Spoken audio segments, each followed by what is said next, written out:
Hello everyone, I welcome you back to this new session of Design of Steel Structure with me, Shashank Avasthi, and this is going to be the 8th lecture in this lecture series, lecture number 8, and we are going to discuss about the topic of tension members. We are going to discuss about the topic of tension members in this video primarily. Okay? तो tension members के बारे में हम बात करेंगे इस video में, ठीक है। लेकिन टेंशन मेंबर के बारे में बात करने के पहले हम एक सवाल जो पिछली क्लास में रह गया था वेल्डेड जॉइंट का, उसको और कर लेते हैं, उसके बाद हम टेंशन मेंबर पे आते हैं, ठीक है। तो एक क्वेश्चन और हम लोग सॉल्व कर लेंगे, जिससे क्या है कि आपको लगभग जो मेजॉरिटी जिस टाइप के क्वेश्चन आते हैं वेल्डेड डिजाइन में वो आपके कवर हो जाएंगे, ठीक है। तो ये क्वेश्चन मैं और सॉल्व करवा देता हूं आपका। क्वेश्चन ये कह रहा है कि in a truss a member consisting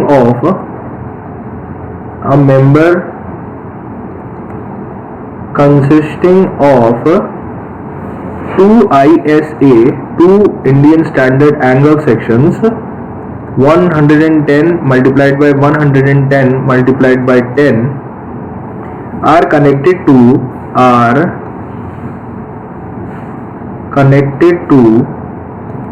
a 16 mm gusset plate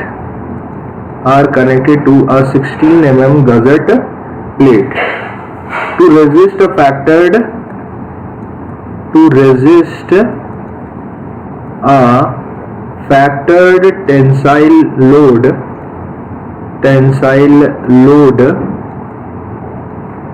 of PU is equal to 975 kilonewton. Design a moment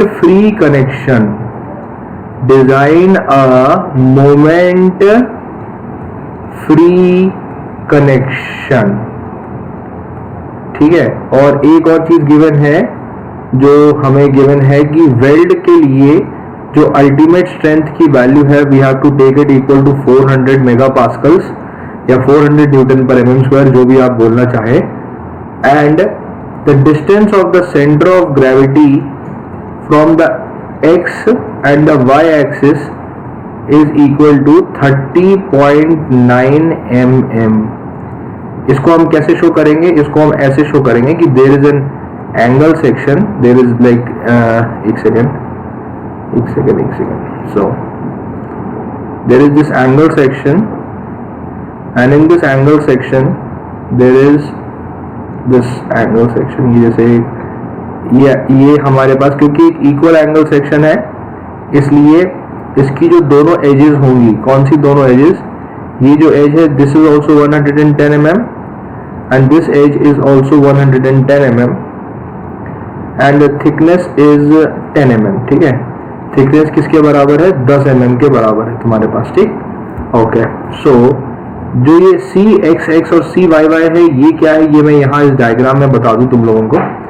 तो there is this point which is the centre of gravity of this particular section, the distance of this point from this fibre and the distance of this point from this fibre. अगर ये हम लेके चलते हैं कि this is the x axis and this is the y axis, तो CYY इसके बराबर होता है डिस्टेंस और CXX इसके बराबर होता है, ठीक है। ये दोनों वैल्यूज हैं, ये हमें इक्वल दे के रखी हैं, और ये जो दोनों वैल्यूज हैं ये हमें दे के रखी 30.9 mm। अभी इक्वल क्यों है? Because it is a symmetrical section. ये एक सिमेट्रिकल सेक्शन है, इस वजह से ये जो distance of centre of gravity है इन दोनों फाइबर से, ये दोनों इक्वल है हमारे पास, जो कि 30.9 mm के बराबर होती है, ठीक है। So moving forward, now let us solve this question. तो क्वेश्चन के सॉल्यूशन को मैं ग्रीन से लिख देता हूं यहाँ पे। तो देखो, बेसिकली इस क्वेश्चन को सॉल्व करने के पहले we should first of all have an idea as to how this section looks. ये सेक्शन दिखता कैसा है उसके बारे में थोड़ा बहुत आइडिया होना चाहिए। तो ये सेक्शन कैसा दिखता है। तो देखो ये 16 mm की गजेट प्लेट है। इस गजेट प्लेट के ऊपर ये एक एंगल है हमारे पास यहाँ पे, this is the angle in this gazette plate. एक एंगल ऊपर लगा है और एक एंगल लगा है यहाँ नीचे, ठीक है। So this is an angle, okay. So basically this is a gusset plate which has a thickness, oh I'm sorry, okay, so we have a gusset plate which has a thickness of 16 mm, और इस gazette plate के ऊपर और नीचे दोनों तरफ मेरे पास ISA यानी Indian standard angle section available है, ठीक है। ये एक सेक्शन है और ये दूसरा एक और सेक्शन है ना। अभी जो दोनों सेक्शन है ये क्या कर रहे हैं, ये टेंसाइल लोड को ले रहे हैं। किसको ले रहे हैं? टेंसाइल लोड को ले रहे हैं। कितना टेंसाइल लोड ले रहे हैं? फैक्टर टेंसाइल लोड कितना ले रहे हैं? हमारे पास कितना गिवन है क्वेश्चन में? 975 किलोन्यूटन। तो अगर ओवरऑल लोड हमारे पास 975 किलोन्यूटन है तो आप बड़े आसानी से बता सकते हैं कि एक एंगल कितना लोड ले रहा होगा।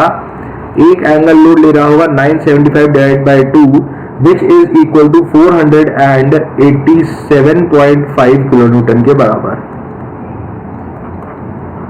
ये लोड एक एंगल ले रहा होगा, यानी जो दोनों एंगल्स है वो बराबर इस लोड को शेयर कर लेंगे। इस लोड को दोनों एंगल बराबर शेयर कर लेंगे, ठीक है।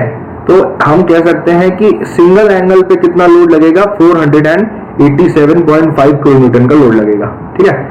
चलो इतना हमें पता चल गया। तो अब हमें क्या करना है? अब हमें कुछ नहीं करना है सर। अब हमें बनाना है इसका प्लान यानी ऊपर से जो हम लोग उसको देखते हैं। तो प्लान कैसा नजर आएगा, जरा उसका डायग्राम बना ले हम। तो देखो हर बार जैसे बनाते हैं वैसे ही दिखेगा, बस इससे पहले जो हमने बनाए थे सारे केस उसमें फ्लैट था, इसमें हमारे पास एक गजेट प्लेट पे लगी है तो एंगल लगा है, ठीक है। एंगल लगे हैं, मतलब लगा नहीं है, दो एंगल लगे ऊपर और नीचे। तो ये जो मैंने इससे पहले बनाया था diagram, that was the cross section and this is the plan, ठीक है। Now the thing is that ये मेरे पास यहाँ पे और आगे है, तो यहाँ पे फोर्स लग रही है PU1 जो हमने अभी कैलकुलेट करी 487.5 किलोन्यूटन, जो बराबर लग रही है दोनों एंगल्स, दोनों जगह पे, है ना। और गिवन क्या है? गिवन है कि हमें इस एज पे हमें वेल्डिंग नहीं करनी है, हमें वेल्डिंग करनी है तो सिर्फ इस एज पे करनी है और इस एज पे करनी है, ठीक है। हमें वेल्डिंग करनी है तो सिर्फ ऊपर और नीचे वाले एज पे करनी है। क्वेश्चन में कहीं भी गिवन नहीं है ऊपर और नीचे वाले एज पे, पर हम चाहें तो यहाँ पे भी कर सकते हैं। यहाँ पे there is no problem. If we want then we can very easily use a weld over here as well, but first of all let's take the case where the welds are happening at the upper fibre and the lower fibre. अब देखिए समझने की जरूरत है हमें ये कि ये जो लाइन ऑफ फोर्स है ना हमारे पास, ये सेंटर ऑफ ग्रेविटी के थ्रू पास करती है। It passes through centre of gravity, है ना। अब ये सेंटर ऑफ ग्रेविटी के थ्रू अगर पास करती है, इसका मतलब ये इससे कितने की दूरी पे होगी? ये इससे 30.9 mm की दूरी पे होगी, ठीक है। ये 30.9 mm की दूरी पे लग रही है यहाँ पे, है ना, फोर्स। तो अब हमने इससे पहले भी आपको बताया था कि जिस डायरेक्शन में फोर्स लगती है उसके ऑपोजिट डायरेक्शन में रेजिस्टेंस जनरेट होता है। तो suppose this is the resistance generated at the two ends, यानी R1 and R2 are the two resisting forces which are generated in the weld at the two ends. ऊपर और नीचे R1 और R2 generate हो रहे हैं। अब क्या हुआ है?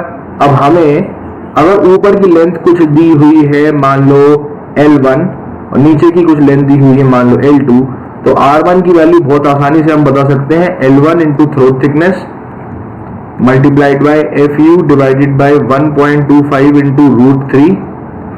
सिमिलरली R2 की वैल्यू हम बता सकते हैं यानी L2 into throat thickness multiplied by FU divided by 1.25 into √3, ये इसके बराबर होता है।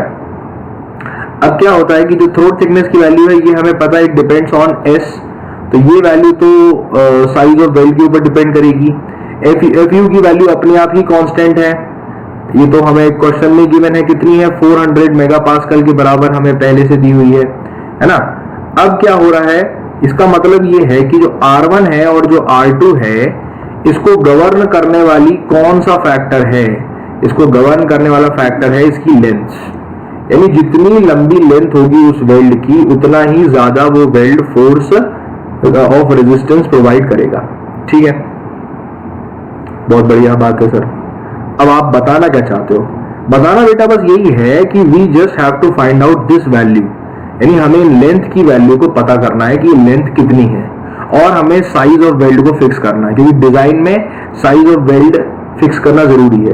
अब साइज ऑफ वेल्ड में फिक्स करना यहाँ बिल्कुल नहीं बताऊंगा, बिकॉज मैंने इससे पहले वाले वीडियो में बहुत डिटेल में डिस्कस किया था कि मेरे पास कौन सी स्पेसिफिकेशंस होती हैं जिसकी मदद से मैं मिनिमम और मैक्सिमम साइज ऑफ वेल्ड को डिसाइड करता हूं। इससे पहले वाले वीडियो को आप जाके वॉच कर लो, वेल्डेड कनेक्शन वाले, आपको साइज ऑफ वेल्ड निकालना आ जाएगा। ठीक है, तो साइज ऑफ वेल्ड मेरे पास बेसिकली इन दोनों जंक्शन पे अलग अलग कंडीशन से हम लोग कैलकुलेट करेंगे। ठीक है, उन दोनों से जब कैलकुलेट करेंगे तो वो दोनों कैलकुलेट करने के बाद जो भी साइज ऑफ वेल्ड मेरे पास आएगी वो कॉमन साइज ऑफ वेल्ड लेके चलनी है। हमें ऐसा नहीं करना है कि ये जो पॉइंट नंबर 2 है, यानी ये जो लेंथ नंबर 2 है, यहाँ पे कुछ दूसरी साइज ऑफ वेल्ड को लेके चले, और ये जो लेंथ नंबर 1 है यहाँ पे कुछ दूसरी साइज ऑफ वेल्ड को लेके चले। और size of weld must be constant, ताकि ऊपर और नीचे एक यूनिफॉर्म डिजाइन की जा सके वेल्ड की। ठीक है, fine then, so let's begin. अब क्या है, R1 और R2 की वैल्यू को हमको पता करना है। P1 की वैल्यू हमें पहले से पता है, दिस इज 487.5। तो थोड़ा कैलकुलेशन कर लेते हैं। कैलकुलेशन सिंपल ये कहता है कि R1 plus R2 should be equal to PU1 if I am not wrong. Then this R1 and R2 ये दोनों का जो सम होगा ये टोटल लोड के बराबर होगा। बिल्कुल सही बात है सर। फिर हम क्या करेंगे, क्योंकि इसको एक मोमेंट फ्री कनेक्शन की तरीके से डिजाइन करना है, एक मोमेंट फ्री कनेक्शन की तरीके से हमें इसे डिजाइन करना है। तो मोमेंट फ्री मतलब क्या होता है, there should be no moment. मैंने इससे पहले ही बताया था आपको, इसके पहले वाले लेक्चर में। तो there should be no moment. अगर मोमेंट नहीं है तो हम क्या करते हैं, हम ऐसा करके चलते हैं कि अगर हम क्या करें, अगर हम इस एक्सिस को यानी इस वाली लाइन को अगर हम रेफरेंस लाइन लेके चलें तो इसके अबाउट जो नेट मोमेंट जनरेट हो रहा है हमारे पास, यानी जो नेट क्लॉकवाइज मोमेंट जनरेट हो रहा है वो नेट एंटी क्लॉकवाइज मोमेंट के बराबर होना चाहिए। बिकॉज दिस एंड दिस, यानी ऊपर वाली जो कंडीशन है और जो नीचे वाली कंडीशन है, ये इक्विलिब्रियम की कंडीशन कहलाती है। This is the condition of equilibrium. समझ रहे हो आप मेरी बात को, मैं क्या बोल रहा हूं? This is the condition of equilibrium. तो क्लॉकवाइज मोमेंट कौन जनरेट करेगा? R1 जनरेट करेगा। और ये डिस्टेंस कितनी है मेरे पास, R1 और इस फाइबर के बीच की डिस्टेंस, ओवरऑल डिस्टेंस इन दोनों के बीच की कितनी है, हमें गिवन है क्वेश्चन में 110 mm, ये भी हमें गिवन है। तो clockwise moment that is R1 multiplied by 110 should be equal to PU1 multiplied by ये जो बचा हुआ जो लेंथ है हमारे पास, यहाँ पे ये जो बचा हुआ लेंथ है, this is equal to 110 minus 30.9। ठीक है, जब मैं इसको सॉल्व करूंगा तो I am going to get the value of R1। ठीक है, तो जो R1 की वैल्यू जो मेरे पास आएगी ये मैं यहाँ कैलकुलेट करके आपको लिख देता हूं। This R1 is going to be equal to 350.56 kilometre. अब जब ये R1 आ गया तो इस R1 से मैं डायरेक्टली R2 की वैल्यू को भी लिख सकता हूं, जो कि आ जाएगी 136.95। देखो यहाँ पे मैंने कैलकुलेशन नहीं किया है, लेकिन आपको कैलकुलेशन करना पड़ेगा। आप यहाँ पे डायरेक्ट आंसर नहीं लिखेंगे, you have to solve this and you have to find this values. Okay, तो you have to solve this. This is a simple numerical value. आप वहां पे solve करके इन values को निकाल सकते हैं. ठीक है, तो जब हमें R1 की वैल्यू मिल गई, R2 की वैल्यू मिल गई, तो we can very easily say that we can very easily calculate the value of L1 as well as L2. मेरी बात समझ रहे आप? तो हमें L1 एंड L2 इन दोनों की वैल्यू प्राप्त हो गई है. तो इसके साथ ही ये डिजाइन का प्रॉब्लम कंप्लीट हो जाता है. डिजाइन का प्रॉब्लम कंप्लीट हो जाता है. अब कैसे कंप्लीट हो गया? हमें इस पर्टिकुलर कनेक्शन के लिए साइज ऑफ वेल्ड जो है वो भी पता है. हमें इस पर्टिकुलर कनेक्शन के लिए जो लेंथ ऑफ वेल्ड है in the top most fibre and the bottom most fibre, वो दोनों चीजें हमें पता चल गई. ठीक है, अब देखिए एक और सिचुएशन बन सकती थी यहां पे, जो आप कैलकुलेट, अगर मान लो कि इसको इस तरीके से भी आप यहां शो कर सकते हैं. एक second, sorry. Okay, so there is this line and there is this line and there is this line as well, and joining all the three lines, this is an angle section plan. फिर यहाँ पे हमारे पास एक gusset plate है. मैं gazette plate पूरी नहीं बना रहा हूँ, आप बस समझ लीजिए कि ये एक गजेट प्लेट है. ओके, तो this is a gusset plate, fine. And then अब देखो, मुझे इससे पहले वाले प्रॉब्लम में क्या मालूम था कि जो PU1 है ये इसके सेंटर ऑफ ग्रेविटी से पास कर रहा है. बिल्कुल सही बात है सर, बिल्कुल सही बात है. और ये सेंटर ऑफ ग्रेविटी है ये 30.9 mm की दूरी पे है. बिल्कुल सही बात है सर. तो मैंने क्या माना? मैंने माना कि जो वेल्ड है ये ऊपर और ये नीचे वाले फाइबर पे ये वेल्ड आ रहा है ना. अब प्रॉब्लम देखो कहाँ जा रही है. प्रॉब्लम देखो कहाँ जा रही है. प्रॉब्लम कहीं नहीं जा रही सर. इसका एक ऑल्टरनेट अरेंजमेंट ये भी हो सकता है कि मैं इस वेल्ड को इस फाइबर पे भी लगाऊं, यानी सामने वाले फाइबर पे भी लगाऊं. अगर मान लो PU1 की वैल्यू काफी ज्यादा हो जाए और इस ओवरलैप की जो लेंथ है, जो मैंने अभी आपको इसके पहले वाले लेक्चर में लेंथ ऑफ ओवरलैप की वैल्यू बताई थी, उस लेंथ ऑफ ओवरलैप की वैल्यू अगर मान लो कि जो अगर क्वेश्चन में हमारे पास लिमिटेड है, दिस वैल्यू इज लिमिटेड, तब क्या करना पड़ेगा? तब क्या करना पड़ेगा? तब हमारे पास इससे पहले वाले क्वेश्चन में we have done slot welding. Slot welding भी की जा सकती है. ठीक है, और एक और तरीका है स्लॉट वेल्डिंग, तो बाद में करेंगे हम. पहले तो हम क्या करेंगे कि ये जो सामने वाला जो फाइबर है, सबसे आखिरी वाला जो फाइबर है जिसको मैं XX से डिनोट कर रहा हूं, इस फाइबर पे भी हम वेल्डिंग करेंगे. तो पहले तो हम क्या करेंगे कि इस XX फाइबर पे एक बार वेल्डिंग करके देख लेते हैं. अगर उस XX फाइबर की वेल्डिंग से काम बन रहा है तो भाई कोई दिक्कत नहीं है. लेकिन अगर उससे भी काम नहीं बन रहा है, then you go for slot welding. Then you go for slot welding. ठीक है, तो ये दो तरीके हैं. अगर लोड की वैल्यू काफी ज्यादा है, if the load is very high, then you can very easily use both these methods in order to enhance the load carrying capacity of this welded connection. ठीक है, अच्छा सर ये तो समझ में आ गया. अब एक छोटी सी बात आप और बता दो सर मुझे. 1 सेकेंड.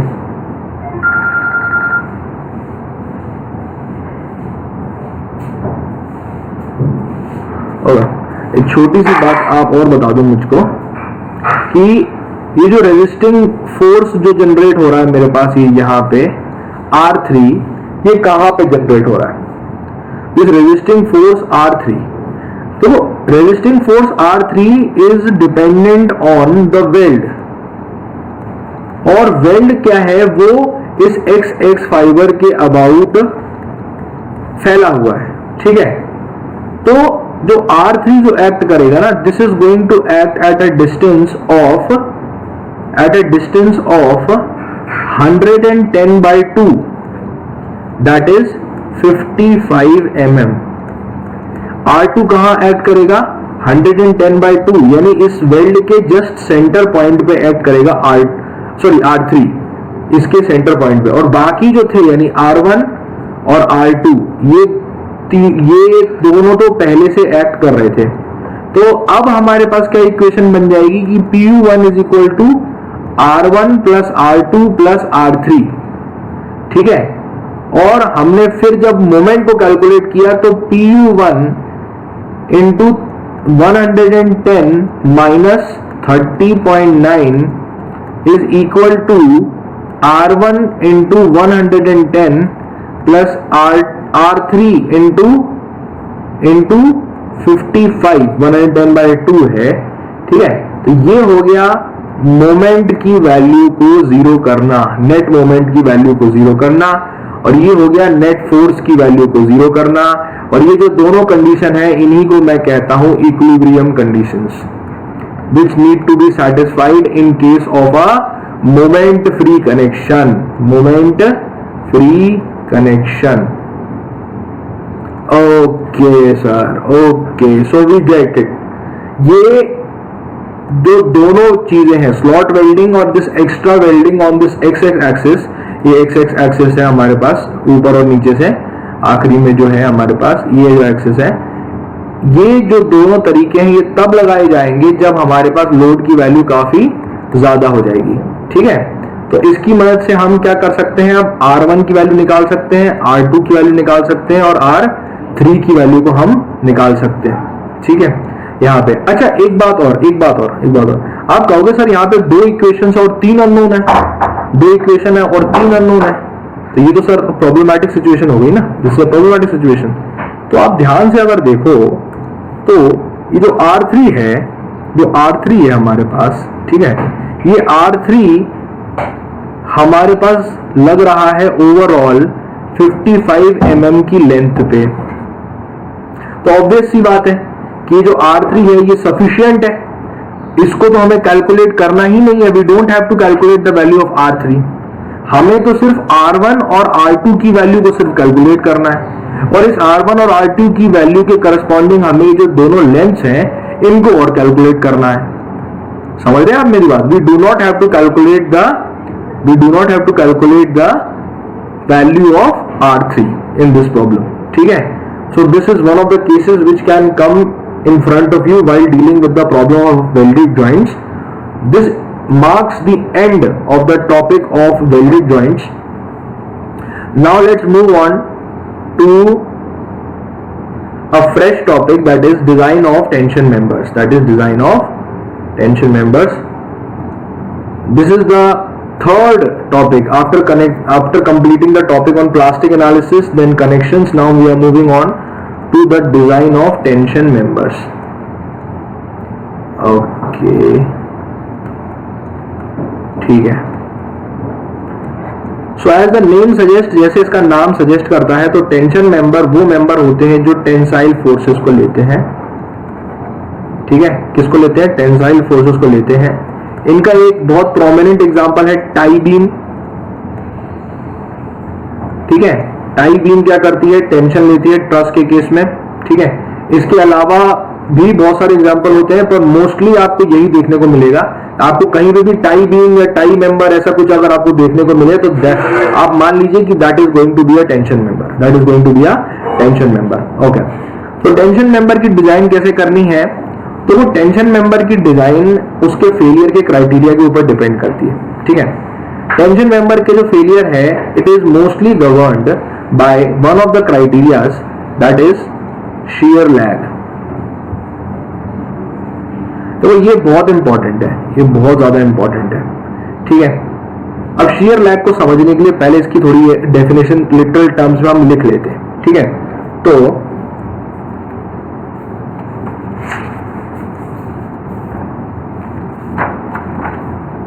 लिखिए, non uniform straining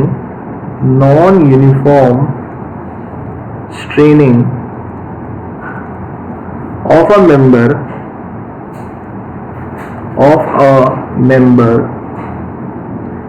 due to tension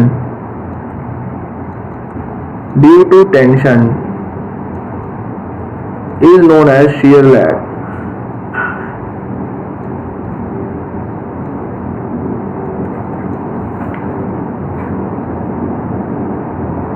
This reduces the efficiency of the tension member।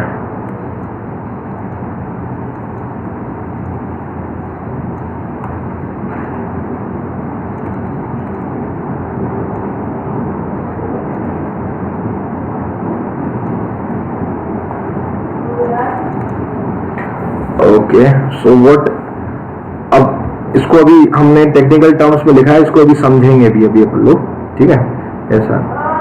तो basically what we are trying to do is that, इसको समझने के लिए हमें दो चीजों के क्रॉस सेक्शन यहाँ पे बनाने पड़ेंगे। First of all we have to make the cross section of a flat. Flat is a member which is having rectangular cross section, and then we are going to make an angle section, and the angle section is a member which has got two legs, and its center of gravity coincides, center of gravity lies over here, ठीक है, center of gravity lies over here, ठीक। Similarly this is a flat but its center of gravity lies over here. अब देखो समस्या क्या है, देखो समस्या क्या है, जब हम एक फ्लैट मेंबर को स्ट्रेन करेंगे या खींचेंगे तो क्या होगा कि उसमें जो स्ट्रेन होगा it will be uniformly distributed, the strain will be uniformly distributed, जो पूरा क्रॉस सेक्शन है वो इकट्ठे स्ट्रेन करेगा, ठीक है। ऐसा नहीं होगा कि ऊपर का फाइबर कम स्ट्रेन कर रहा है, नीचे का फाइबर ज्यादा स्ट्रेन कर रहा है, क्योंकि जो टेंसाइल फोर्स है this coincides with the centre of gravity in case of a flat. The centre of gravity is the line of action of tensile force passes through center of gravity.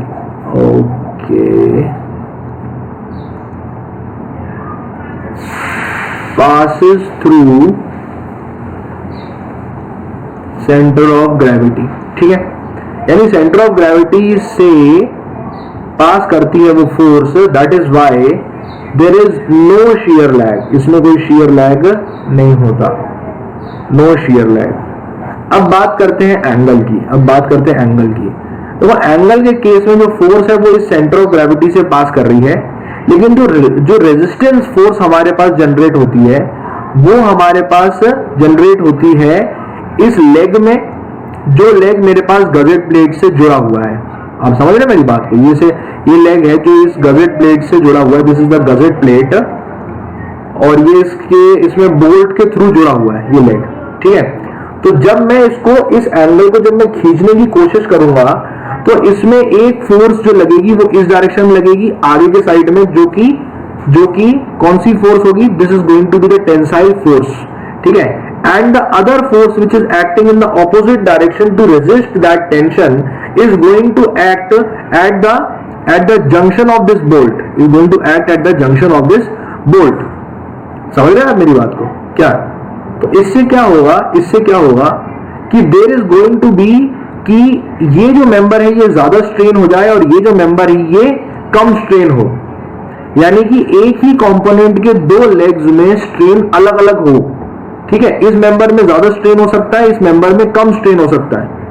तो इस phenomena को हम कहते हैं कि this is known as non uniform distribution of strain, या फिर non uniform straining of material, ऐसा लिख लो आप इसे, this is known as non uniform straining of material,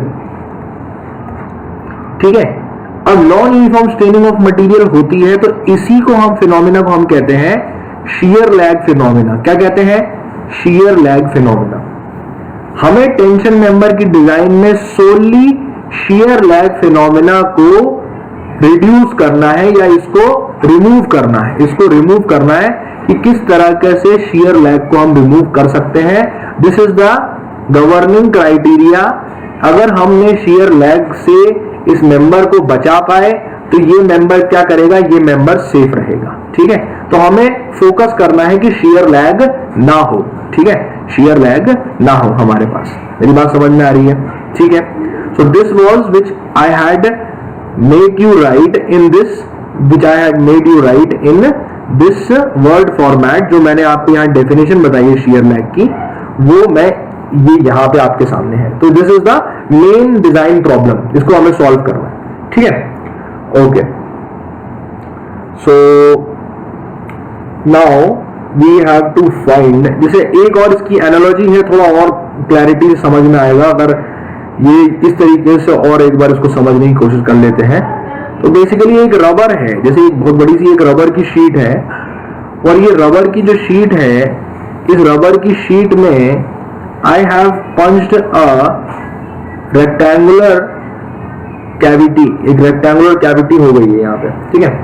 अब रेक्टेंगुलर कैविटी के होने की वजह से अगर मैं इसके इन दोनों सिरों पे इसको खींचूं और यहाँ पे इसको खींचूं, then what we can see is that ये जो ऊपर वाला फाइबर है ये ज्यादा खींचेगा और ये जो अंदर वाला फाइबर है ये थोड़ा कम खींचेगा।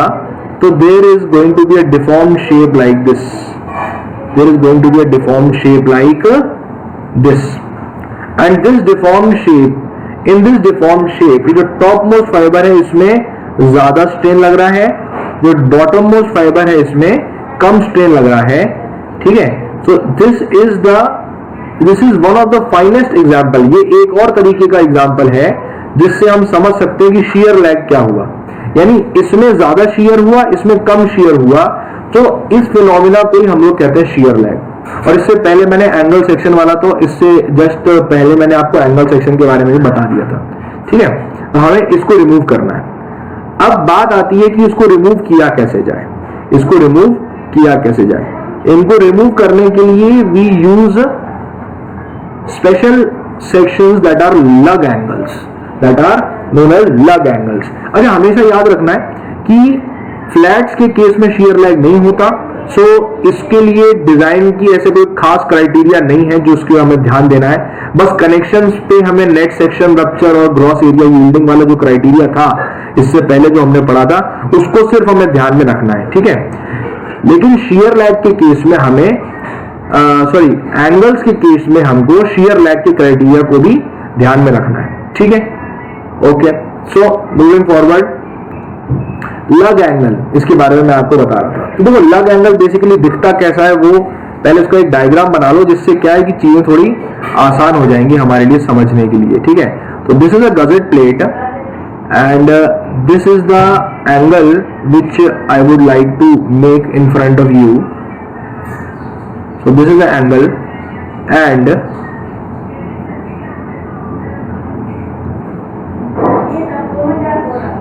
this is a another small angle. ये एक काम करता हूँ, मैं इसको ग्रीन से बना देता हूँ जिससे क्या समझने में आसानी जाएगी, ठीक है। So this is another small angle, this is okay, this is another small angle, okay।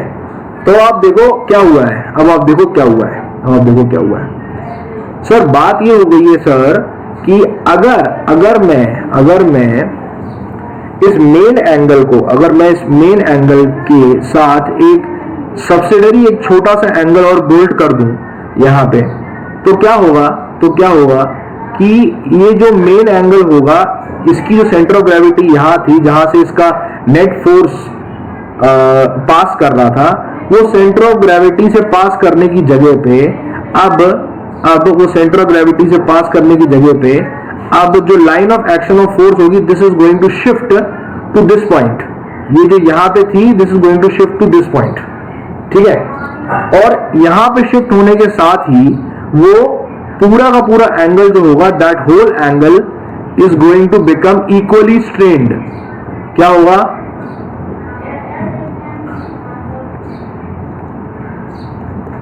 Equally strained, ठीक है। तो इसका मतलब क्या है कि basically what we are trying to do is by the use of a subsidiary small angle, एक छोटा सा एंगल, सप्लीमेंट्री एक छोटा सा एंगल, अगर हम उसके पास मेन एंगल के पास में अगर पीछे लगा देते हैं और उसको उससे फिक्स कर देते हैं और गवेट प्लेट से भी नीचे फिक्स कर देते हैं, तो क्या होता है कि line of action of the force changes, line of action of the force shifts, ऐसे बोल सकते हैं, line of action of the force shifts. और ऐसी शिफ्ट करती है कि ये जो पहले अनइक्वली स्ट्रेन्ड बॉडी थी, अब ये बॉडी इक्वली स्ट्रेन्ड हो जाएगी, यानी there will be uniform straining throughout the cross section of the main angle. जो पहले हमारे shear lag की प्रॉब्लम थी वो क्या थी? नॉन यूनिफॉर्म स्ट्रेनिंग की प्रॉब्लम थी। तो नॉन यूनिफॉर्म स्ट्रेनिंग की प्रॉब्लम को हमने क्या किया, लग एंगल की मदद से हमने नॉन यूनिफॉर्म स्ट्रेनिंग की प्रॉब्लम को सॉल्व कर दिया. We have solved the problem of non uniform straining. And once this problem is solved, then we can very easily say that the entire cross section is now active and there is no entire cross section तो पहले से भी active था, बस ये है कि उसमें अब पूरे क्रॉस सेक्शन पे सेम स्ट्रेन लग रहा है, यूनिफॉर्म स्ट्रेनिंग हो रही है ना.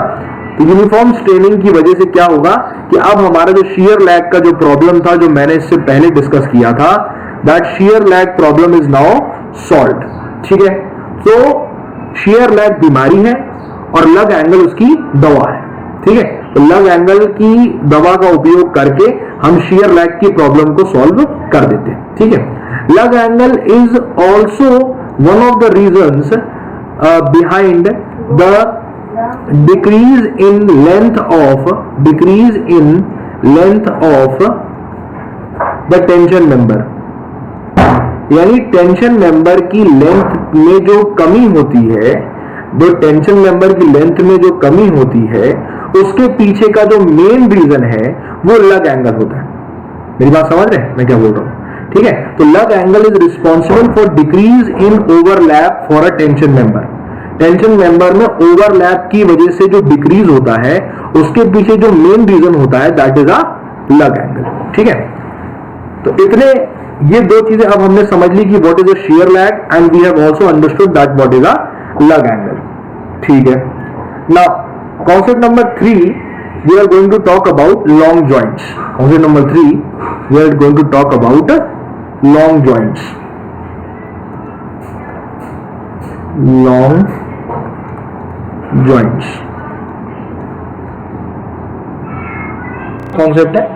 This is the third concept. इसके just पहले हमने लग एंगल को पढ़ा और उसके just पहले हमने शियर लैग को पढ़ा. तो हमने 3 कॉन्सेप्ट्स इसमें कवर कर लिए हैं. अभी तीसरे कॉन्सेप्ट पे अब हम आए हैं. ठीक है, तो लॉन्ग जॉइंट बेसिकली क्या होता है, इससे रिलेटेड आपके पास क्वेश्चन पूछा जा सकता है. तो लॉन्ग जॉइंट को समझने के लिए इतना समझिए कि हमारे पास जैसे 2 टाइप के कनेक्शन होते हैं, तो उन कनेक्शंस में जो एंगुलर कनेक्शन है हमारे पास, जैसे मान लो जिसमें एंगल का उपयोग किया जा रहा है, उन कनेक्शंस में हमारे पास जैसे this is a connection. Okay, so this is a gusset plate.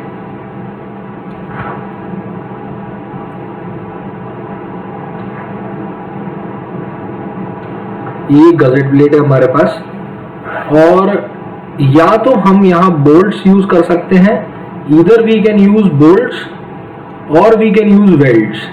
या तो यहाँ पे हम ऐसी करके ये बोल्टिंग कर ले. ठीक है, एक केस ये बन सकता है, और दूसरा केस बन सकता है कि इसी की जगह पे हम इसी केस में हम क्या करें, इसकी जगह पे और यहाँ और बना के अगर हम एक और कनेक्शन का बनाएं तो we can even do things like this. That is, ये एक और एंगुलर कनेक्शन है हमारे पास यहाँ पे, and this is a thing. Okay, तो ये फिर से गजेट प्लेट बन गई हमारे पास. और या तो हम यहाँ पे ये कर सकते हैं कि बोल्ट्स यूज करें, और वी कैन यूज वेल्ड्स. या तो हम यहाँ पे वेल्ड्स यूज कर सकते हैं. क्या कर सकते हैं, वेल्डिंग कर सकते हैं ना. तो बोल्टिंग कर सकते हैं, इधर वी कैन डू बोल्टिंग और we can do welding. Both are the cases. ये हमने पढ़ा है इससे पहले, है ना.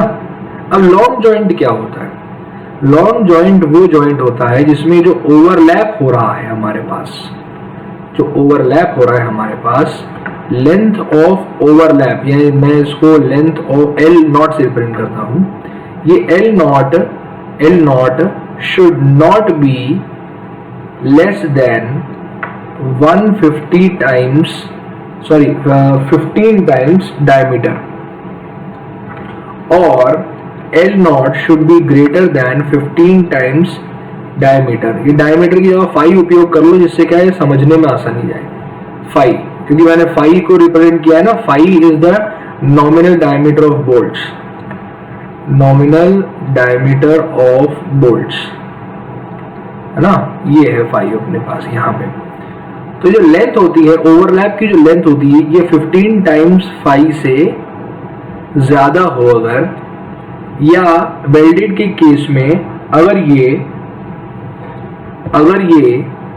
150 टाइम्स थ्रोट थिकनेस से ज्यादा हो, overlap length is greater then 150 times throat thickness, अगर ये लेंथ इस लेंथ से ज्यादा है, तो इन दोनों केसेस में एक अजीब टाइप का फेलियर हमें देखने को मिलता है।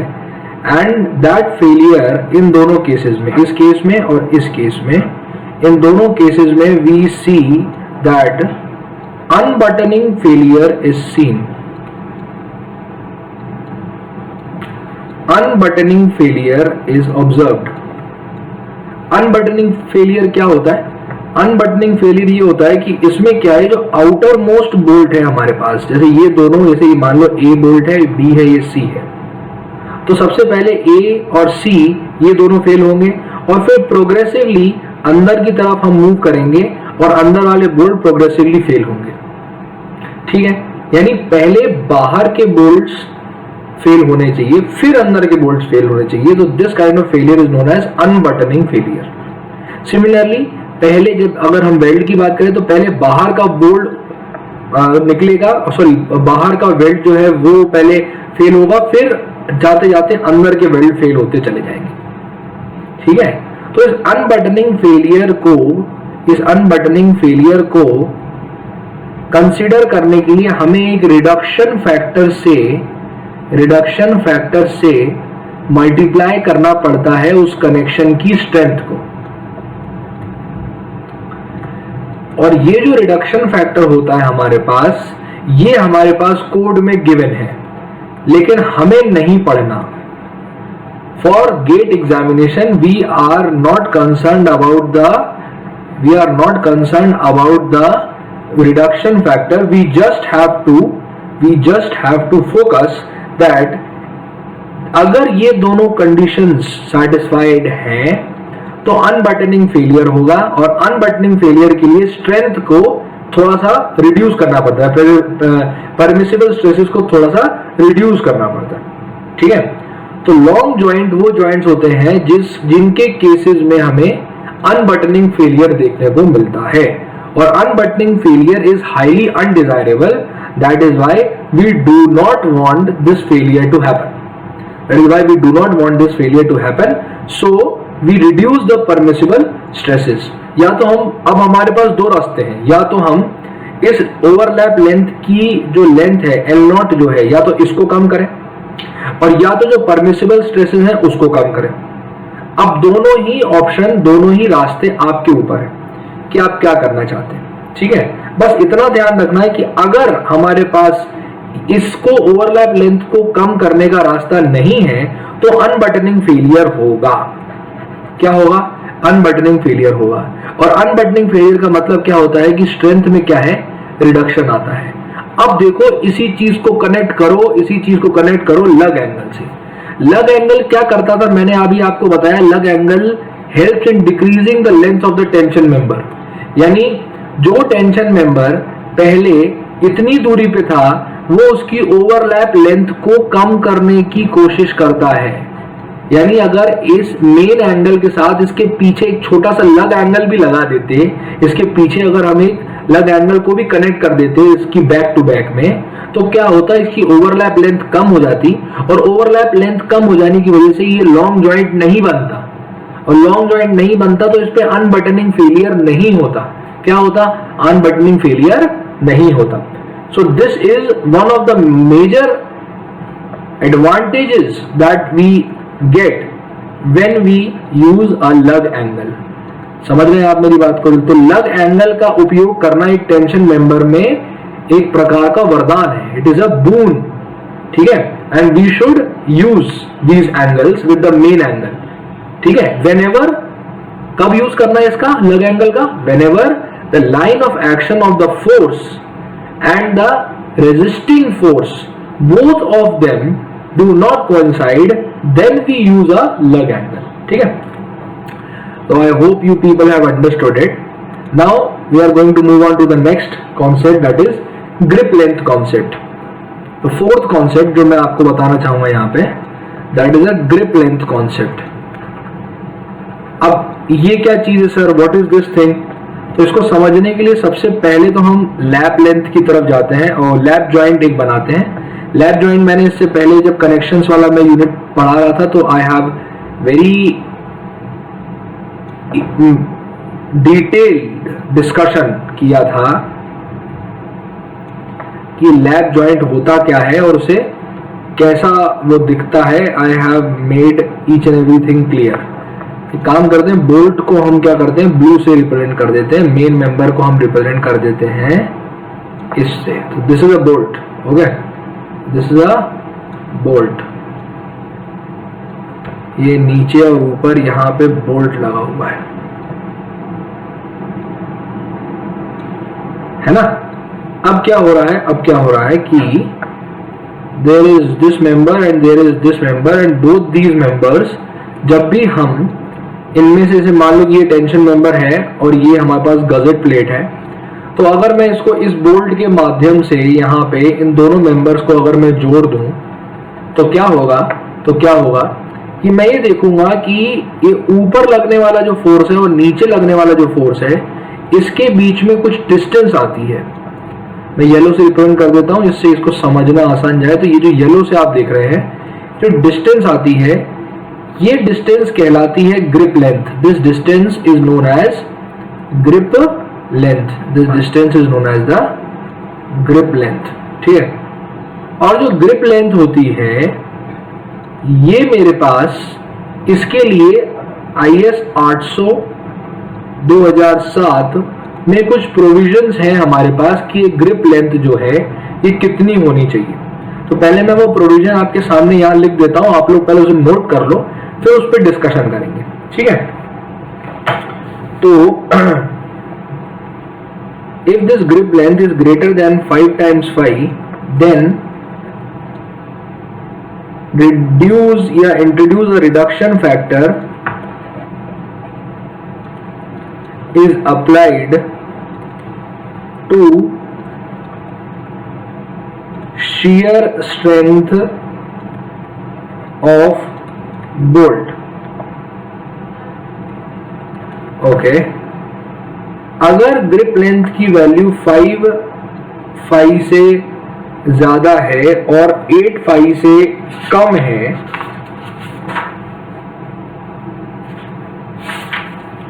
एक मिनट, अगर ये 5 से, एक मिनट, ये वाला थोड़ा सा गलत हो गया। when it is less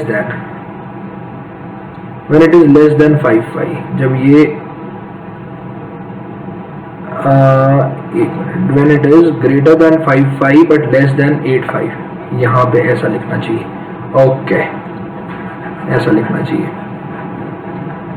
okay, and when grip length is greater than 8, then we redesign this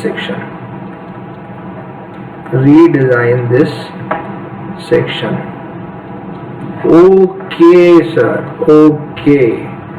तो बेसिकली हमें क्या करना है, इस ग्रिप लेंथ को इन दोनों कंडीशन, अच्छा ये अगर grip length greater less than 5 है तो no problem.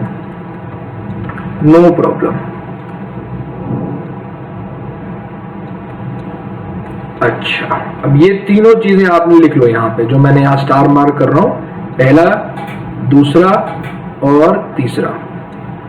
Right all these 3 things down.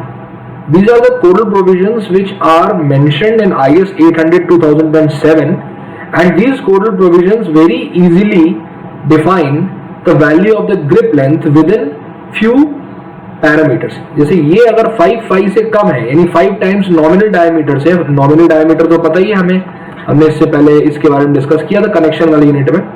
तो अगर ये 5 times नॉमिनल डायमीटर से कम है तो ग्रिप लेंथ की जो वैल्यू होगी उसमें उसकी वजह से कोई भी प्रॉब्लम नहीं आएगी डिजाइन में। कनेक्शन की डिजाइन या टेंशन मेंबर की आप डिजाइन बिल्कुल बेधड़क कर सकते हैं, कोई प्रॉब्लम नहीं। लेकिन अगर ग्रिप लेंथ की वैल्यू 5 से 8 के बीच में है तो ये ग्रिप लेंथ बेसिकली शो क्या कर रहा है, it shows the lever arm. मैंने इसके पहले भी आपको बताया था इसके कनेक्शन वाले लेक्चर में कि grip length is nothing but it is the lever arm, और लीवर आर्म क्या करता है, it defines the moment. Lever arm क्या करता है, वो मोमेंट डिफाइन करता है, ठीक है, क्योंकि और ये मोमेंट क्या कॉज करेगा, ये मोमेंट कॉज करेगा बेंडिंग। किसमें बेंडिंग कॉज करेगा, बोल्ट में, समझ रहे।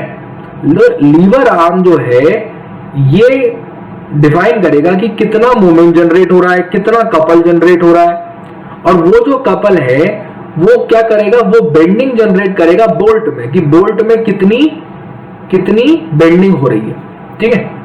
तो अगर ग्रिप लेंथ ज्यादा है तो बेंडिंग ज्यादा होगी, और अगर बेंडिंग ज्यादा है तो हम सीधे बता सकते हैं कि हमें क्या करना पड़ेगा, हमें थोड़ा फैक्टर ऑफ सेफ्टी लेके चलना पड़ेगा, और वो जो फैक्टर ऑफ सेफ्टी है वो हम इस माध्यम से लेके चलेंगे कि रिडक्शन फैक्टर की जो शियर स्ट्रेंथ ऑफ बोल्ट जो हमने इससे पहले कैलकुलेट करी थी, तो जिस फॉर्मूले से हमने कैलकुलेट करी थी शियर स्ट्रेंथ ऑफ बोल्ट, उस फॉर्मूले में एक रिडक्शन फैक्टर को मल्टीप्लाई कर देंगे।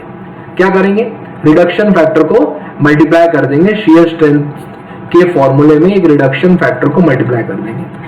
अब ये रिडक्शन फैक्टर कितना है ये भी कोड में गिवन है, पर हमारे लिए गेट के एग्जामिनेशन में it is not important to memorise, we just have to memorise the condition कि किस कंडीशन में रिडक्शन फैक्टर लगाना है और किस कंडीशन में रिडक्शन फैक्टर नहीं लगाना, ठीक है।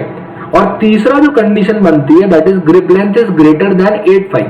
8.5 मतलब क्या, 8 गुना नॉमिनल डायमीटर से ज्यादा अगर ग्रिप लेंथ हो गई तो आप समझ सकते हो कि कितनी ज्यादा ग्रिप लेंथ हो चुकी है।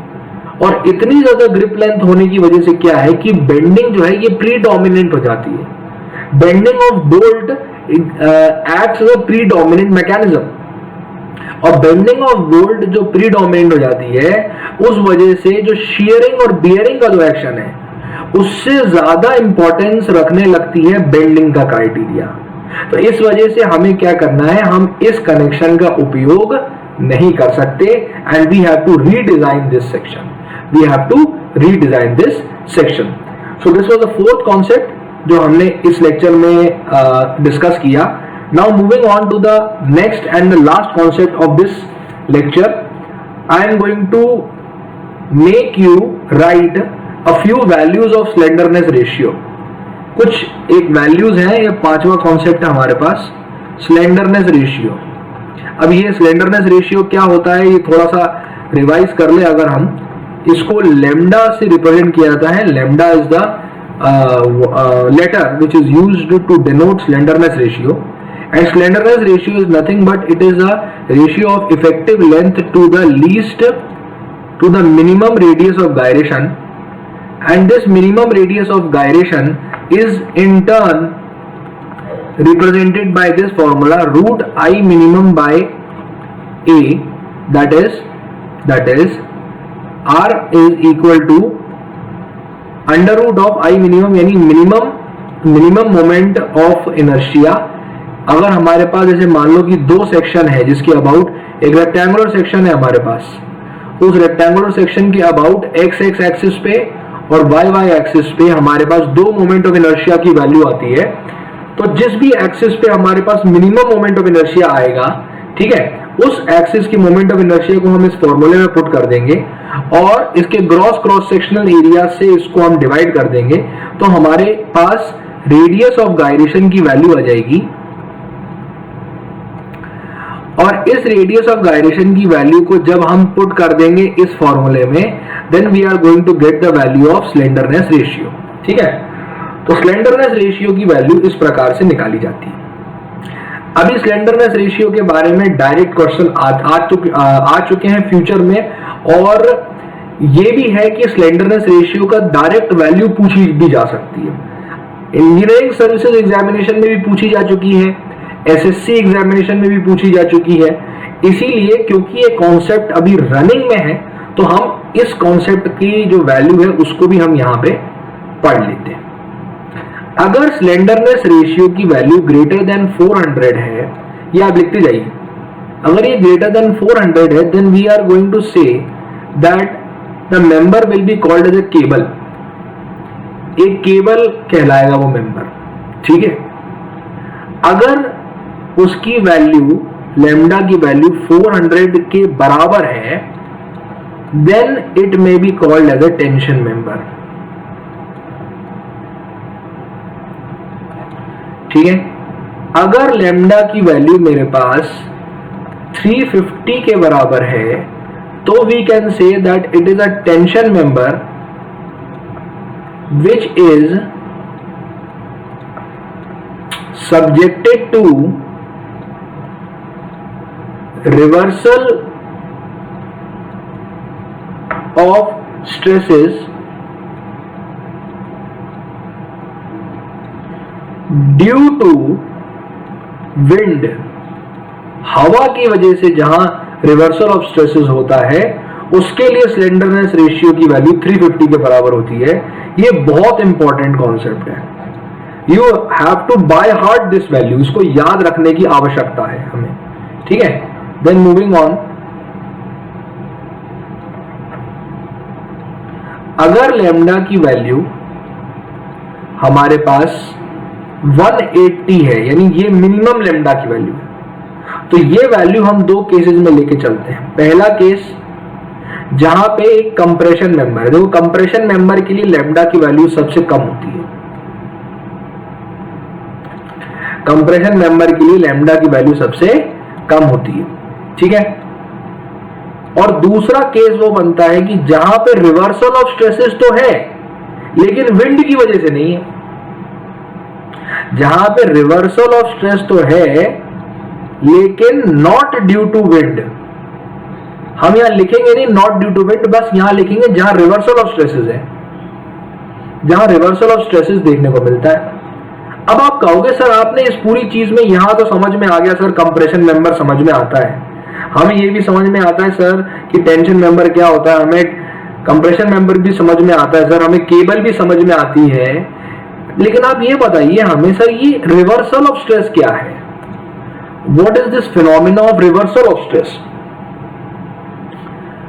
तो reversal of stress is a phenomena, reversal of stress is a phenomena जिसमें हमें नहीं पता कि वो मेंबर में कभी देखो वो मेंबर बेसिकली टेंशन के लिए डिजाइन है और उस मेंबर में अचानक से कंप्रेशन आ जाए कभी किसी वजह से, जैसे मान लो कि एक मेंबर है जो एक ट्रस में ऊपर लगा हुआ है, ठीक है, ट्रस छत पे हम ट्रस देखते हैं लगी हुई अलग अलग छतों पे, है ना।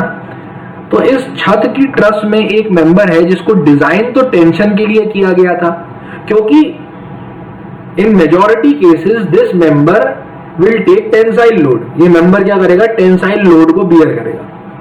लेकिन कभी कभी ऐसा हो सकता है कि उस मेंबर पे इस पूरे ट्रस पे भूकंप आ जाए, there can be an earthquake, there can be wind loads, बहुत तेज आंधी चलने लगे, तो हॉरिजॉन्टल लोड लगने की वजह से या डायनेमिक लोडिंग लगने की वजह से क्या हुआ कि जिस मेंबर पे को टेंशन के लिए डिजाइन किया था उस मेंबर पे अचानक से कंप्रेशन आ गया, क्या आ गया, अचानक से कंप्रेशन आ गया। तो इसका मतलब क्या है कि वो जो मेंबर जो बेसिकली टेंशन के लिए डिजाइन था उस पे अचानक से कंप्रेशन आ गया, तो वो मेंबर क्या करेगा, फेल कर जाएगा, वो मेंबर क्या करेगा, फेल कर जाएगा। अब जब वो मेंबर फेल कर जाएगा मेरे पास, तो अगर एक मेंबर फेल करेगा तो ऑब्वियस सी बात है कि जो बाकी स्ट्रक्चर है वो भी पूरी तरीके से खराब हो जाएगा, है ना, ये होगा हमारे पास। तो क्या प्रॉब्लम है, क्या प्रॉब्लम है सर, तो इसीलिए हम क्या करते हैं, यहां देखिए जिस मेंबर में रिवर्सल ऑफ स्ट्रेसेस देखने को मिल रहे हैं उस मेंबर में लैम्डा की वैल्यू को सबसे मिनिमम हम लोग लेके चलते हैं and that value is taken as 180, क्योंकि हम ये अज्यूम करके चलते हैं कि उस मेंबर पे कभी भी रिवर्सल ऑफ स्ट्रेसेस आ सकते हैं। लेकिन कुछ टेंशन मेंबर जिसमें रिवर्सल ऑफ स्ट्रेस विंड की वजह से आ रहा है उसके लिए लैम्डा की वैल्यू को 180 लेके नहीं चलते, क्योंकि विंड की वजह से जो कंप्रेसिव स्ट्रेसेस जनरेट होंगे वो ज्यादा प्रीडोमिनेंट नहीं होंगे उस टेंशन मेंबर में, ठीक है। दैट इज व्हाई लैम्डा की वैल्यू को 350 के बराबर लेके चलना है हमें, है ना। अब इन सभी वैल्यूज को आपको याद रखना है. You have to remember all these values. This is for pure tension member. यहां पे एक वर्ड और जोड़ लो. This is for pure tension member एरे. ओके, ये प्योर टेंशन मेंबर के लिए है, ये प्योर कंप्रेशन मेंबर के लिए है, और ये केबल है, लेकिन बेसिकली ये टेंशन मेंबर है जो केबल की तरह ऐड कर रहा है. टेंशन मेंबर है जो केबल की तरह ऐड कर रहा है. तो ये भी लिख लो यहां पे, थोड़ी सी स्पेस बना के. Tension member acting as a cable. Okay, so this was the complete phenomena. This was the complete data which I would like to tell you about slenderness ratio.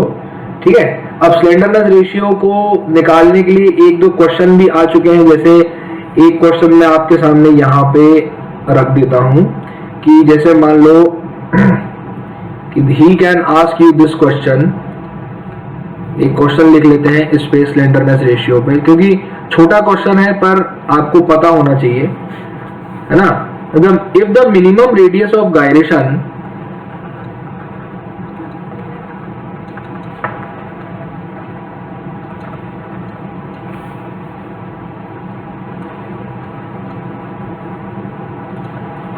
for a tie member for a second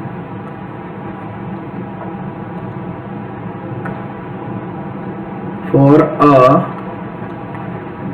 tie member is 20 mm. Find the maximum length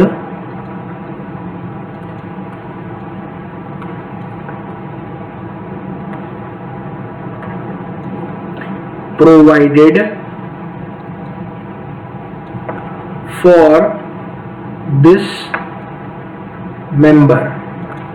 ठीक है, अब देखो इस question को solve कैसे करना है. How do we have to solve this question? It is very easy. Just question की भाषा को समझने की जरूरत है. क्वेश्चन में कहा जा रहा है कि टाई मेंबर है सर. उस टाई मेंबर का आर मिनिमम हमें पता है and that r minimum is equal to 20 mm sir. अब टाई मेंबर मैंने इससे पहले आपको बताया था कि टाई मेंबर जहां भी वर्ड यूज होगा तो हमें क्या इंटरप्रेट करना है कि it is a tension member. Tie member क्या होता है? ट्रस का वो मेंबर जो प्योर टेंशन लेता है उसे हम लोग कहते हैं टाई मेंबर. ठीक है, तो टाई मेंबर के लिए जो आर मिनिमम की वैल्यू है that is equal to 20 mm. Then we know that for pure tension member lambda is equal to 400 and lambda is equal to L divided by R minimum. तो R minimum की value 20 mm दे रखी है यहाँ पे, तो 400 multiplied by 20 करेंगे तो L की वैल्यू मेरे पास आ जाएगी which comes out to be 8000 mm या 8 मीटर के बराबर. तो ये जो टाई मेंबर होगा इसकी जो मैक्सिमम लेंथ हम प्रोवाइड कर सकते हैं that is equal to 8 metres. अब यहां पे इस छोटे से फॉर्मूले का हमें उपयोग करना है. बस इस वैल्यू को, इस 400 की जो वैल्यू है, अगर ये वैल्यू हमें याद नहीं रहेगी तो हम इस प्रकार के क्वेश्चन अटेम्प्ट नहीं कर पाएंगे पेपर में. ठीक है, so you can attempt this question as well. Now I think this is sufficient for today. In the next lecture we will be continuing with this topic. We are going to solve the more questions on tension member design. एक आखिरी जो concept है वो बच गया है हमारे पास, उसको हम करेंगे. ठीक है, तो उसको करने के बाद tension member will B completed, and once this concept is done on tension member, then we are going to move forward to a new concept, that is design of compression member. That will be chapter number 4. ठीक है, तो tension member एक छोटा chapter है, काफी scoring है, क्योंकि इससे जो क्वेश्चन बनते हैं ये एक या दो टाइप के बनते हैं, ज्यादा क्वेश्चन बन नहीं सकते हैं इससे. तो इसी प्रकार के क्वेश्चंस को अगर आप प्रीवियस ईयर में अगर आप देखें तो उनको सॉल्व करने की कोशिश करें. I don't think that you are going to find any kind of problem in solving these questions. ठीक है, so this was all for today. I thank you all for being patient enough to listen to me and to the entire lecture. I'll meet you people in the next lecture of this series. अगर आपको मेरे deliver किए हुए सभी concept समझ में आ रहे हैं तो जो नीचे एक छोटा सा लाइक बटन है उस पर क्लिक कीजिए। उस पर क्लिक करने से मुझे ये चीज पता चलेगी कि आपको जो मैंने पढ़ाने की कोशिश की है वो आपको समझ में आया है, ठीक है। And I am going to meet you in the next session, so I thank you all once again.